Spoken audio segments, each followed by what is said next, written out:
All right, welcome back, ladies and gentlemen, to the Sunday Wire. I'm your host, Patrick Henningsen. We're streaming out live on the Alternate Current Radio Network and also at 21stCenturyWire.com. Thank you so much for rejoining us on this live broadcast. Now, our next guest has been on the program before.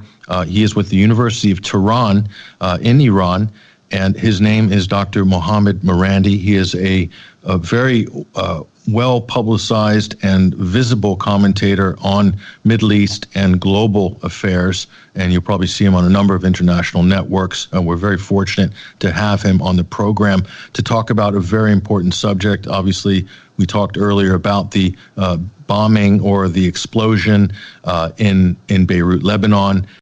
And it's already escalated politically. There are protests on the streets now. So we're going to talk a little bit about this and see where this situation is heading with Dr. Marandi. Thank you so much for joining us, Dr. Marandi. Thank you for having me.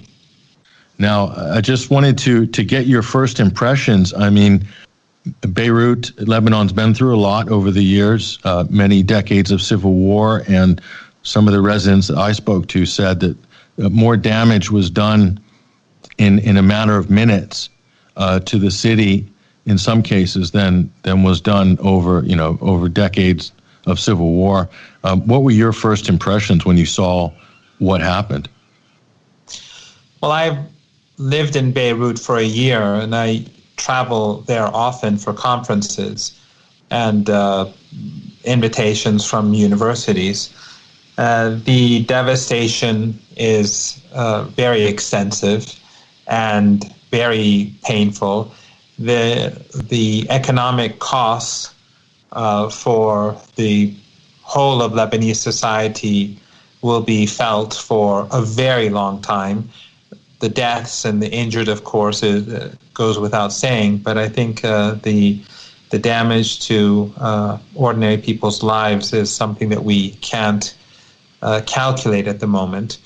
The disaster was, in my opinion, not surprising because the Lebanese government has traditionally been very corrupt. It's been a pro-Western government.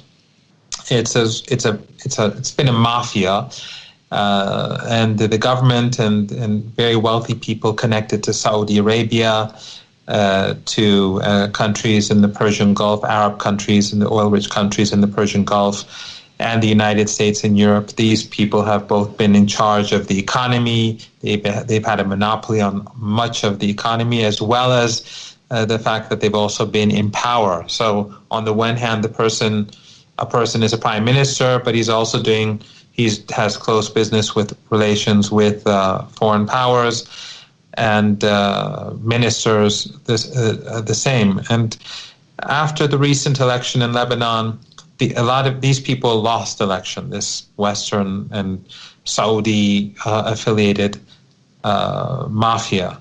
And the port was their base. It belonged to them, basically.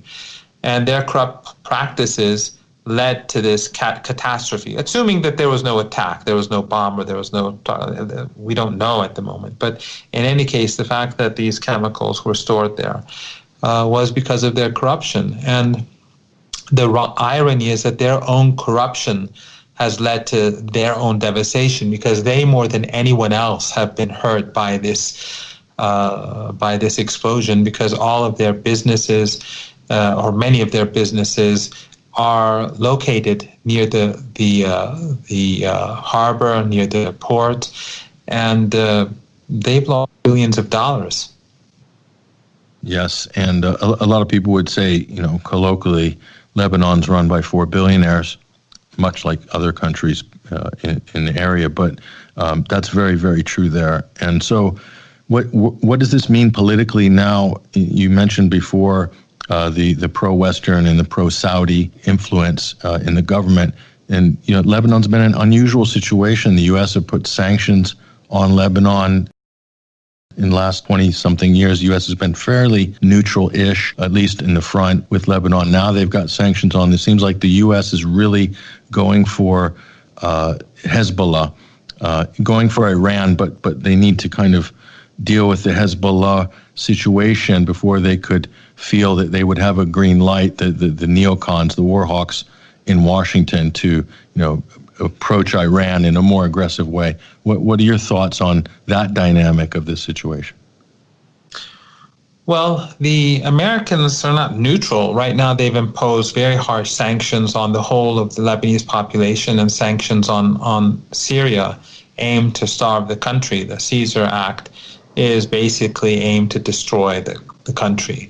And I think this just proves that the American agenda in Syria from the very start of the conflict was to destroy. And I remember in 2011 and 12 and 13 and 14, Western media constantly spoke about ISIS and Al-Qaeda as freedom fighters and the opposition and militants, and whereas we all knew who they were. And it was only after they started beheading Westerners and when it became blatant for everyone to see that, they began to call ISIS and Al-Qaeda extremists, but they still continue to support the extremists through the Turks and through the Saudis and through the Qataris.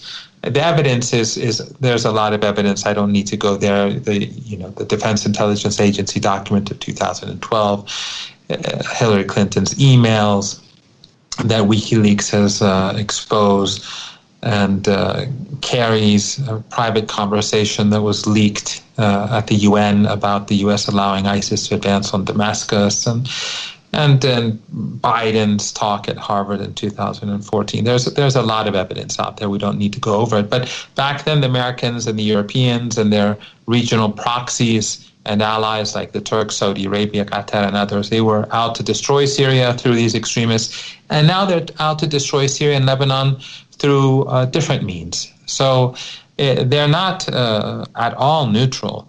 They're out to get Hezbollah basically because Hezbollah is that which prevents the Israeli regime from taking over Lebanese territory. The Hezbollah was created as a result of the Israeli occupation of Lebanon. They captured half of Lebanon, and Hezbollah grew out of that occupation and kicked the Israelis out of the country. And that's something that the Americans simply cannot forgive. They want their sovereignty, and they are a national liberation organization. They are, even their enemies admit, the most clean party in all of Lebanon. They're not known for corruption, yet they and the U.S. and their allies and the Western media are targeting Hezbollah as we speak.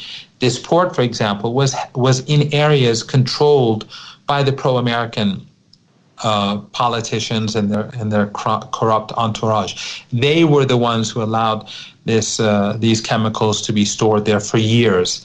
And they are the ones who bear responsibility for this tragic situation. And now they want to bring down the government, which has only been in power for a few months. The new parliament was elected a couple of years ago. They prevented this new government from being formed for over a year. Just a few months ago, it was formed. Ever since then, it's been facing crisis after crisis from the Americans, both sanctions as well as unrest on the streets. And the protests and riots that we saw last night and today, these are professional protesters that have, they are pro-American and pro-Western, and they're the ones who lost the election. They won't accept the will of the majority, and they're trying to distract attention away from the fact that their political leaders are the ones who are responsible for those chemicals being stored in the port. And recently, the French president came to Beirut, and it was quite a dramatic media event. He made a few speeches. He went out on the street. He was hugging people and so forth. So, from a public relations point of view, big political optics with this show. But what are your feelings? Did you have a chance to look at some of the things that he talked about when he was there? How are you viewing that move by Macron? Well, it was basically for show. I know the neighborhood that Macron went to. It is a very, very French-oriented neighborhood. In fact, if you go to that neighborhood, you'll see people there speaking in French with each other, even though that they're Arabs, but they in that particular neighborhood. So he knew where he was going. This was very carefully staged. It's not as if he would get that sort of reception across the country. And Macron also spoke about a new political order in Lebanon and saying that he'll be back, and they have to get their act together. And even in his speech today, he's speaking as if he has a mandate to dictate terms to the people of Lebanon, to establish a political order, to be the one in charge of bringing in aid. And this is a very colonialist mentality, and he's in no position to do that, and he will not succeed. I mean, he can't even run his own country. He hasn't been able to deal with the discontent that we've seen through the Yellow Vest movement and in the general discontent that people have towards his rule in his own country. His country is on the decline. Europe is in crisis, as you know. The United States is in economic crisis. The Saudis, the Qataris, the Turks, they're all facing economic crisis. We know that there's no real aid that's going to come into this country. Or let's say aid without strings attached, and very dangerous strings, I'm quite sure. But he's in no position to impose terms like the 19th and 20th century imperialists, and the language most Lebanese found to be quite offensive. But the thing is that the American media, the Western media, they go and speak to people in Lebanon that are like-minded, the very Western-oriented people, and they give a picture to the Western public that is to their liking. But the reality on the ground is that people in Lebanon have fought for their sovereignty and independence, and they will not accept Westerners dictating terms. And the same is true in Iran, the same is true in Yemen, the same is true in Iraq and Afghanistan. And that's why the Americans and the Europeans keep miscalculating. They keep trying to impose themselves on other countries. They try to dictate terms, and it only costs trillions of dollars. Obama did it, carried out endless war crimes in Syria and Iraq and Afghanistan, bombing country after country with drones. Trump is no better. He's the same. He murders, breaks international law, imposes sanctions, imposes starvation, helps the Saudis massacre people in Yemen. There's no real difference. But the thing is, these regimes, these Western regimes, can't understand why is it that they're hated. They think that people in this region hate their so-called freedoms. Now, whether, how free the people in the United States and Europe are, that's another question.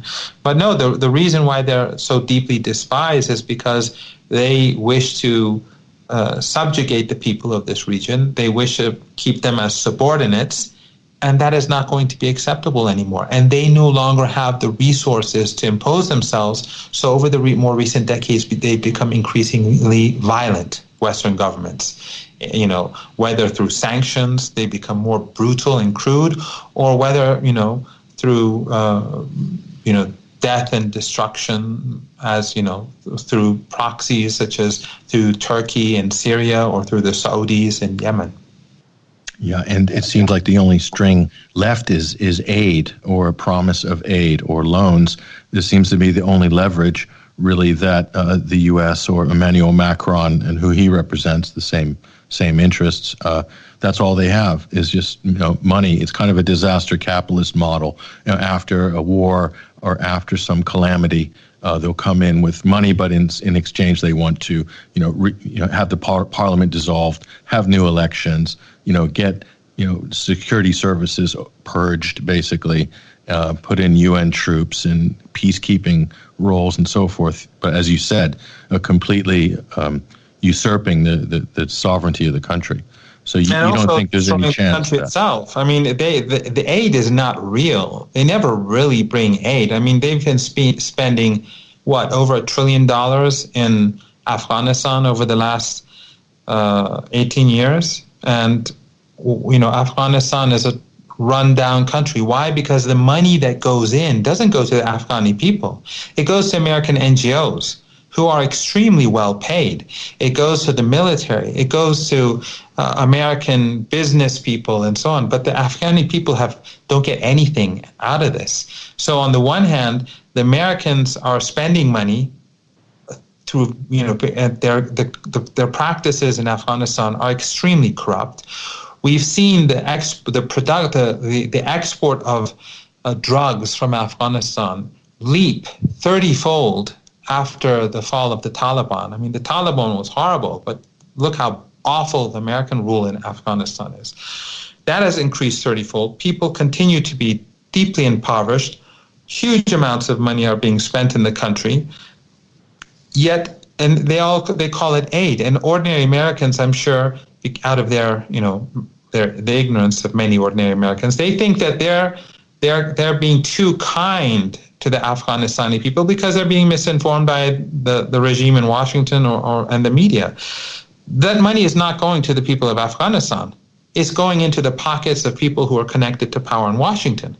So people's money in the United States are being taken away from them. It's not being given to the people of Afghanistan. The people of Afghanistan are subjugated and oppressed by the Americans. And ordinary Americans don't even know that the Taliban that has created such ruin in Afghanistan was created by the United States and Saudi Arabia in order to, in the 80s, to fight the Soviet Union. And afterwards, they used them as proxies, as we saw later on in Syria. Al-Qaeda became active in Syria under American and Saudi and Turkish guidance. So, this notion of aid to Lebanon is nonsense. If the American government is serious about helping the people of Lebanon, they would remove the sanctions. They would allow people to carry out business. Right now, the Israeli regime on a daily basis, their planes violate Lebanese airspace. Their drones are constantly flying over Beirut. That is no country would accept that.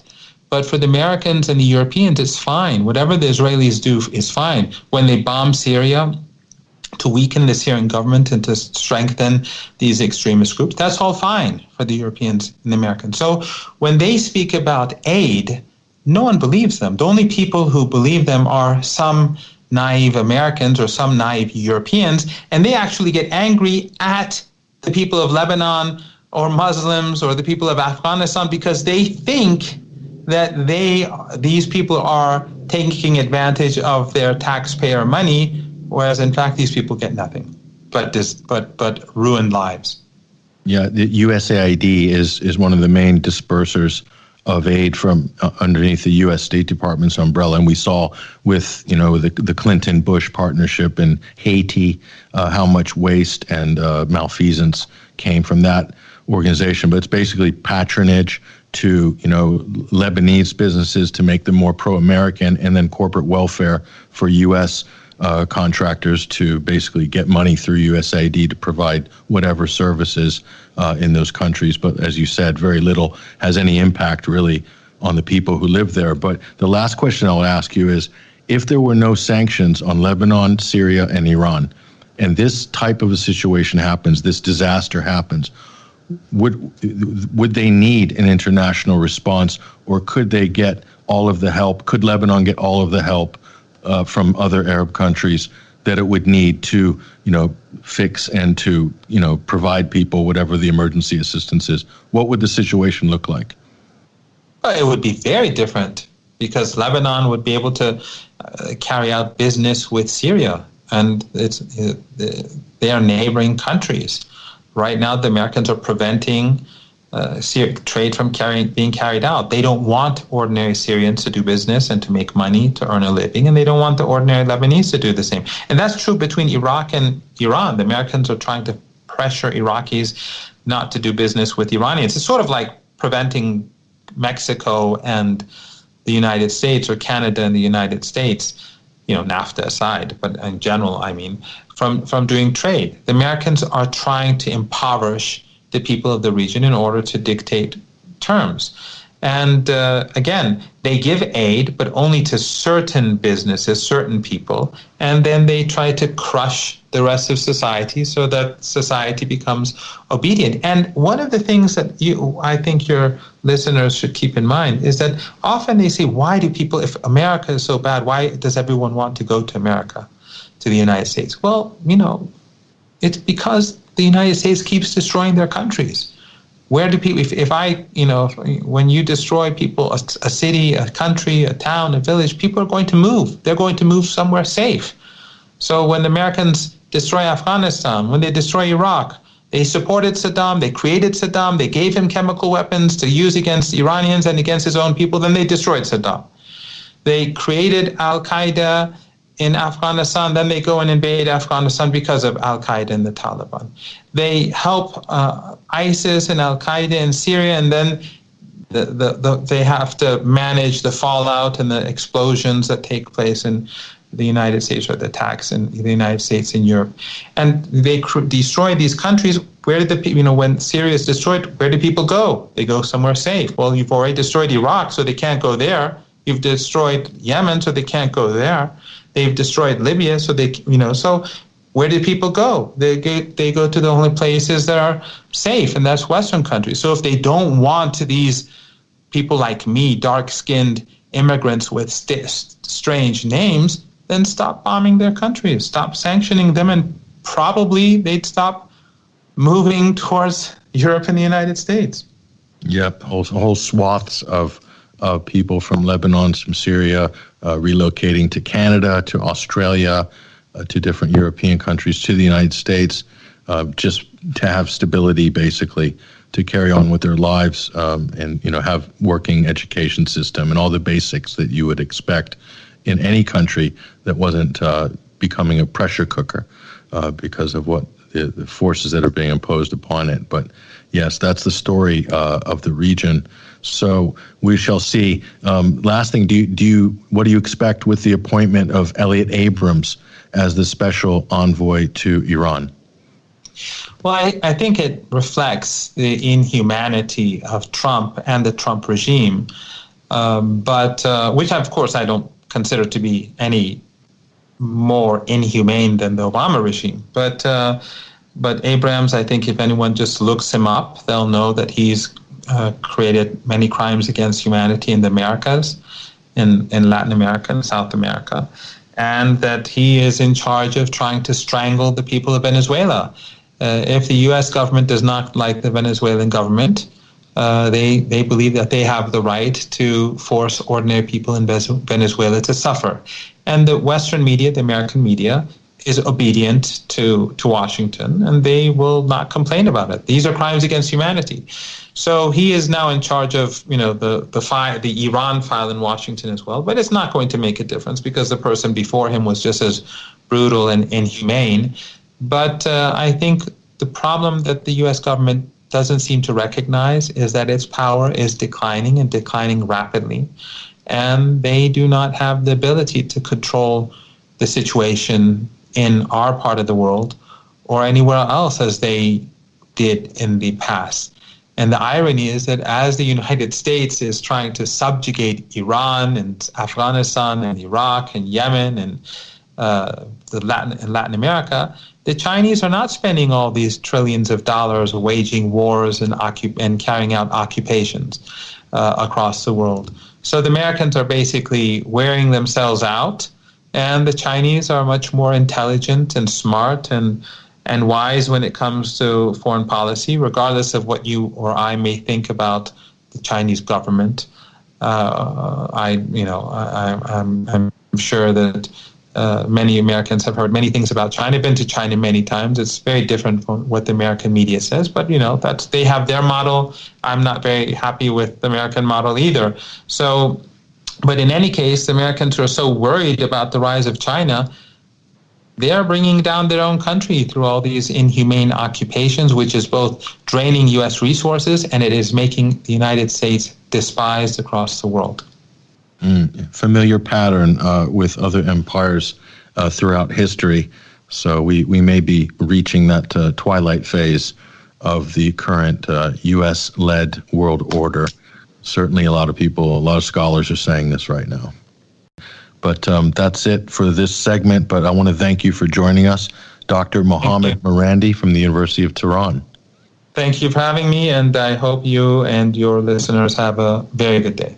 And you too.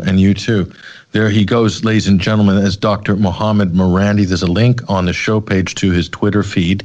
If you want to keep abreast of developments in the Middle East, I suggest you follow that Twitter account.